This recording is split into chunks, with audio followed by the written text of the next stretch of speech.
ഈശോമിശിഹായ്ക്ക് സ്തുതിയായിരിക്കട്ടെ. Lumen Cristo 101 ദിവസം കൊണ്ട് ബൈബിൾ പുതിയ നിയമം വായിച്ചു തീർക്കുന്ന വചനപദ്ധതിയിലേക്ക് ഏവർക്കും സ്വാഗതം. ഇന്ന് ദിവസം 68, റോമ 9ഉം 10ഉം അധ്യായങ്ങളാണ് നാം ഇന്ന് വായിക്കുന്നത്. ദൈവത്തിന്റെ തിരഞ്ഞെടുപ്പിനെ കുറിച്ചും വിശ്വാസത്തിലൂടെ ലഭിക്കുന്ന നീതിയെക്കുറിച്ചും പൗലോസ് അപ്പോസ്തലൻ ഇന്ന് നമ്മെ പഠിപ്പിക്കുന്നു. റോമ അധ്യായം 9. ഇസ്രായേലിന്റെ തിരഞ്ഞെടുപ്പ്. ക്രിസ്തുവിൽ ഞാൻ സത്യം പറയുന്നു, വ്യാജനം പറയുകയില്ല. യേശുവേ സ്തോത്രം, യേശു ആരാധന. റോമ അധ്യായം 9. ഇസ്രായേലിന്റെ തിരഞ്ഞെടുപ്പ്. ക്രിസ്തുവിൽ ഞാൻ സത്യം പറയുന്നു, വ്യാജം പറയുകയില്ല. പരിശുദ്ധാത്മാവിൽ എന്റെ മനസ്സാക്ഷി എനിക്ക് സാക്ഷ്യം നൽകുന്നു. എനിക്ക് വലിയ ദുഃഖവും എന്റെ ഹൃദയത്തിൽ അടങ്ങാത്ത വേദനയുമുണ്ട്. ശാരീരികമായി എനിക്ക് സ്വന്തക്കാരായ എന്റെ സഹോദരങ്ങൾക്ക് വേണ്ടി ക്രിസ്തുവിൽ നിന്നകന്ന് ശപിക്കപ്പെട്ടവനാകാൻ ഞാൻ ആഗ്രഹിക്കുമായിരുന്നു. അവർ ഇസ്രായേലരാണ്. ദത്തുപുത്രത്വവും മഹത്വവും ഉടമ്പടികളും നിയമദാനവും ആരാധനയും വാഗ്ദാനങ്ങളും പിതാക്കന്മാരും അവരുടേതാണ്. ക്രിസ്തുവും ശാരീരികമായി അവരിൽ നിന്നാണ്. അവൻ എല്ലാറ്റിലും ഉപരിയായവൻ, ദൈവം എന്നേക്കും വാഴ്ത്തപ്പെട്ടവൻ. ആമേൻ. ദൈവത്തിന്റെ വചനം നിഷ്ഫലമായതുപോലെയല്ല. എന്തെന്നാൽ ഇസ്രായേലിൽ നിന്നുള്ളവരെല്ലാം ഇസ്രായേൽക്കാരല്ല, അബ്രഹാത്തിന്റെ മക്കളെല്ലാം സന്തതികളല്ല. ഇസ്ഹാക്ക് വഴി നിന്റെ സന്തതികൾ അറിയപ്പെടും. അതായത് ശാരീരികമായ മക്കളല്ല ദൈവത്തിന്റെ മക്കൾ, പ്രത്യുത വാഗ്ദാനത്തിന്റെ മക്കളാണ്. സന്തതികളായി കണക്കാക്കപ്പെടുന്നത് ഇതാണ് വാഗ്ദാനം: ഇതേ സമയത്ത് ഞാൻ വരും, സാറായ്ക്ക് ഒരു മകൻ ഉണ്ടായിരിക്കും. മാത്രമല്ല, നമ്മുടെ പിതാവായ ഇസ്ഹാക്ക് എന്ന ഒരേ ആളിൽ നിന്ന് റബേക്കയും കുട്ടികളെ ഗർഭം ധരിച്ചു.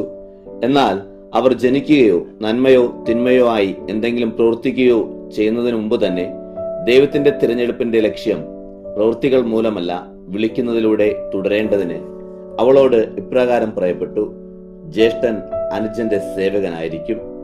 യാക്കോബിനെ ഞാൻ സ്നേഹിച്ചു, ഏസാവിനെ ആകട്ടെ ഞാൻ വെറുത്തു എന്നാണല്ലോ എഴുതപ്പെട്ടിരിക്കുന്നത്. അപ്പോൾ നാം എന്താണ് പറയേണ്ടത്? ദൈവത്തിന്റെ ഭാഗത്ത് അനീതിയുണ്ടെന്നോ? ഒരിക്കലുമല്ല. അവിടുന്ന് മോശയോട് അരുളി ചെയ്യുന്നു: എനിക്ക് ദയ തോന്നുന്നവരോട് ഞാൻ ദയ കാണിക്കുകയും എനിക്ക് അനുകമ്പ തോന്നുന്നവരോട് ഞാൻ അനുകമ്പ കാണിക്കുകയും ചെയ്യും. ആകയാൽ മനുഷ്യേച്ഛയുടെയോ പ്രയത്നത്തിന്റെയോ അല്ല, പ്രത്യുത ദൈവകരുണയുടെ കാരണമാണത്. വിശുദ്ധ ലിഖിതം ഫറവയോട് പറയുന്നു: എന്റെ ശക്തി നിന്നിൽ വെളിപ്പെടുത്തുന്നതിന് ഭൂമിയിലെങ്ങും എന്റെ നാമം ഉദ്ഘോഷിക്കപ്പെടുന്നതിനും വേണ്ടിയാണ് നിന്നെ ഞാൻ ഉയർത്തിയത്.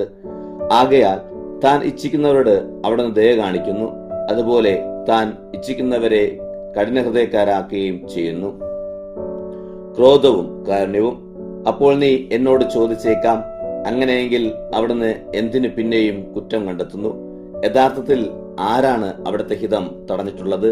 ഹേ മനുഷ്യ, ദൈവത്തോട് വാഗ്വാദം നടത്താൻ നീ ആരാണ്? നീ എന്തിനാണ് എന്നെ ഈ വിധത്തിൽ നിർമ്മിച്ചതെന്ന് മനയപ്പെട്ടത് മനഞ്ഞനോട് ചോദിക്കുക. ഒരേ കളിമൺ പിണ്ടത്തിൽ നിന്ന് ശ്രേഷ്ഠമോ ഹീനമോ ആയ ഉപയോഗത്തിനുള്ള പാത്രങ്ങൾ നിർമ്മിക്കാൻ കുശവന് അവകാശമില്ലേ? ദൈവം തന്റെ ക്രോധം വെളിവാക്കാനും ശക്തി അറിയിക്കാനും ആഗ്രഹിച്ചുകൊണ്ട് നശിപ്പിക്കപ്പെടാൻ വേണ്ടി നിർമ്മിച്ച ക്രോധത്തിന്റെ പാത്രങ്ങളോട് വലിയ ക്ഷമ കാണിച്ചെങ്കിൽ അതിലെന്ത്?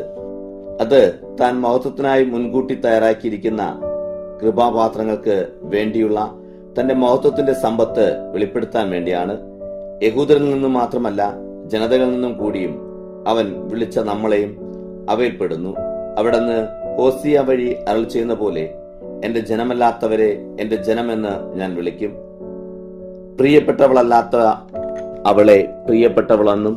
നിങ്ങൾ എന്റെ ജനമല്ല എന്ന് അവരോട് പറയപ്പെട്ട അതേ സ്ഥലത്ത് വെച്ച് ജീവിക്കുന്ന ദൈവത്തിന്റെ മക്കളെന്ന് അവർ വിളിക്കപ്പെടും. ഇസ്രായേലിനെ കുറിച്ച് ഏശയ്യായും വിലപിക്കുന്നു: ഇസ്രായേൽ മക്കളുടെ സംഖ്യ കടലിലെ മണൽ പോലെയാണെങ്കിലും അവശേഷിക്കുന്നവർ മാത്രമേ രക്ഷിക്കപ്പെടുകയുള്ളൂ. എന്തെന്നാൽ കർത്താവ് ഭൂമിയുടെ മേലുള്ള വിധി അന്തിമമായി ഉടനെ തന്നെ നടപ്പാക്കും. ഏശയ്യാ പ്രവചിച്ച പോലെ, സൈന്യങ്ങളുടെ കർത്താവ് നമുക്ക് മക്കളെ അവശേഷിപ്പിച്ചിരുന്നില്ലെങ്കിൽ നമ്മൾ സോദോം പോലെ ആയിത്തീരുമായിരുന്നു, ഗോമോറയ്ക്ക് സദൃശ്യമാകുമായിരുന്നു. വിജാതിയർ പ്രാപിച്ച നീതി. അപ്പോൾ നാം എന്താണ് പറയേണ്ടത്? നീതി അന്വേഷിച്ചു പോകാതിരുന്ന ജനതകൾ നീതി, അതായത് വിശ്വാസത്തിലുള്ള നീതി പ്രാപിച്ചു എന്ന് തന്നെ. നിയമത്തിൽ അധിഷ്ഠിതമായ നീതി അന്വേഷിച്ചു പോയ ഇസ്രായേലാകട്ടെ ആ നിയമത്തിലേക്ക് എത്തിച്ചേർന്നില്ല. എന്തുകൊണ്ട്? അവർ വിശ്വാസത്തിലൂടെയല്ല, പ്രത്യുത പ്രവൃത്തികളിലൂടെ എന്ന പോലെയാണ് അന്വേഷിച്ചത്. ഇടർച്ചയുടെ പാറമേൽ അവർ തട്ടി വീണു. ഇങ്ങനെ എഴുതപ്പെട്ടിരിക്കുന്നു, ഇതാ തട്ടി വീഴ്ത്തുന്ന കല്ലും ഇടർച്ചയുടെ പാറയും സിയോനിൽ ഞാൻ സ്ഥാപിക്കുന്നു, അവനിൽ വിശ്വസിക്കുന്നവൻ ലജ്ജിതനാകുകയില്ല. റോമ അധ്യായം 10. നിയമത്തിന്റെ പരിപൂർത്തി. സഹോദരരെ, എന്റെ ഹൃദയാഭിലാഷവും അവരെ പ്രതി ദൈവത്തോടുള്ള പ്രാർത്ഥനയും അവരുടെ രക്ഷയ്ക്ക് വേണ്ടിയാണ്. അവർക്ക് ദൈവത്തെക്കുറിച്ച് തീക്ഷ്ണതയുണ്ടെന്ന് ഞാൻ സാക്ഷ്യപ്പെടുത്തുന്നു. പക്ഷേ അത് പരിജ്ഞാനത്തിൽ അധിഷ്ഠിതമല്ല. എന്തെന്നാൽ ദൈവത്തിന്റെ നീതിയെക്കുറിച്ച് അവർ അജ്ഞരാകുന്നതുകൊണ്ടും തങ്ങളുടെ തന്നെ നീതി സ്ഥാപിക്കാൻ ശ്രമിക്കുന്നതുകൊണ്ടും ദൈവനീതിക്ക് അവർ കീഴ്വഴങ്ങിയില്ല. വിശ്വസിക്കുന്ന ഏവർക്കും നീതിമൽക്കരണമാകുന്നതിന് ക്രിസ്തു നിയമത്തിന്റെ അവസാനമാണ്, എല്ലാവർക്കും രക്ഷ. എന്തെന്നാൽ നിയമത്തിലൂടെയുള്ള നീതിയെപ്പറ്റി മോശെ എഴുതുന്നു, അവ പ്രവർത്തിക്കുന്ന മനുഷ്യൻ അവ വഴി ജീവിക്കും. ക്രിസ്തുവിനെ താഴേക്ക് കൊണ്ടുവരുവാൻ സ്വർഗത്തിലേക്ക് ആര് കയറുമെന്ന് നീ ഹൃദയത്തിൽ പറയരുത്. അഥവാ ക്രിസ്തുവിനെ മരിച്ചവരിൽ നിന്ന് ഉയർത്താൻ പാതാളത്തിലേക്ക് ആര് ഇറങ്ങുമെന്നും. എന്നാൽ അത് എന്താണ് പറയുന്നത്? വചനം നിന്റെ അധരത്തിലും നിന്റെ ഹൃദയത്തിലും നിനക്ക് സമീപസ്ഥമാണ്. ഇതാണ് ഞങ്ങൾ പ്രഘോഷിക്കുന്ന വിശ്വാസത്തിന്റെ വചനം. ആകയാൽ യേശു കർത്താവാണ് എന്ന് അധരം കൊണ്ട് ഏറ്റുപറയുകയും ദൈവം അവനെ മരിച്ചവരിൽ നിന്ന് ഉയർപ്പിച്ചു എന്ന് ഹൃദയത്തിൽ വിശ്വസിക്കുകയും ചെയ്താൽ നീ രക്ഷിക്കപ്പെടും. എന്തുകൊണ്ടെന്നാൽ ഒരുവൻ നീതിമൽക്കരണത്തിനായി ഹൃദയം കൊണ്ട് വിശ്വസിക്കുകയും രക്ഷയ്ക്കായി അധരം കൊണ്ട് ഏറ്റുപറയുകയും ചെയ്യുന്നു. അവനിൽ വിശ്വസിക്കുന്ന ആരും ലജ്ജിതരാകുകയില്ല എന്നാണല്ലോ വിശുദ്ധ ലിഖിതം പറയുന്നത്. യഹൂദനും ഗ്രീക്കുകാരനും തമ്മിൽ വ്യത്യാസമില്ല. ഒരുവൻ തന്നെയാണ് എല്ലാവരുടെയും കർത്താവ്. തന്നെ വിളിച്ചപേക്ഷിക്കുന്ന എല്ലാവരുടെയും മേൽ അവിടുന്ന് തന്റെ സമ്പത്ത് വർഷിക്കുന്നു. എന്തെന്നാൽ കർത്താവിന്റെ നാമം വിളിച്ചപേക്ഷിക്കുന്ന ആരും രക്ഷിക്കപ്പെടും. പ്രഘോഷണവും വിശ്വാസവും. എന്നാൽ തങ്ങൾ വിശ്വസിച്ചിട്ടില്ലാത്ത ഒരുവനെ എങ്ങനെ അവർ വിളിച്ചപേക്ഷിക്കും? കേട്ടിട്ടില്ലാത്ത ഒരുവനിൽ എങ്ങനെ വിശ്വസിക്കും? പ്രഘോഷിക്കുന്നവനില്ലാതെ എങ്ങനെ കേൾക്കും? അയക്കപ്പെടുന്നില്ലെങ്കിൽ എങ്ങനെ പ്രഘോഷിക്കും? സുവിശേഷം അറിയിക്കുന്നവരുടെ പാദങ്ങൾ എത്ര സുന്ദരം എന്നാണല്ലോ എഴുതപ്പെട്ടിരിക്കുന്നത്. എന്നാൽ എല്ലാവരും സുവിശേഷം അനുസരിച്ചില്ല. കാരണം യേശയ്യാ പറയുന്നു, കർത്താവെ, ഞങ്ങളുടെ സന്ദേശം വിശ്വസിച്ചവൻ ആരാണ്?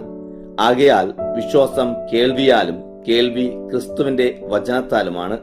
എന്നാൽ ഞാൻ ചോദിക്കുന്നു, അവർ കേട്ടിട്ടില്ലേ?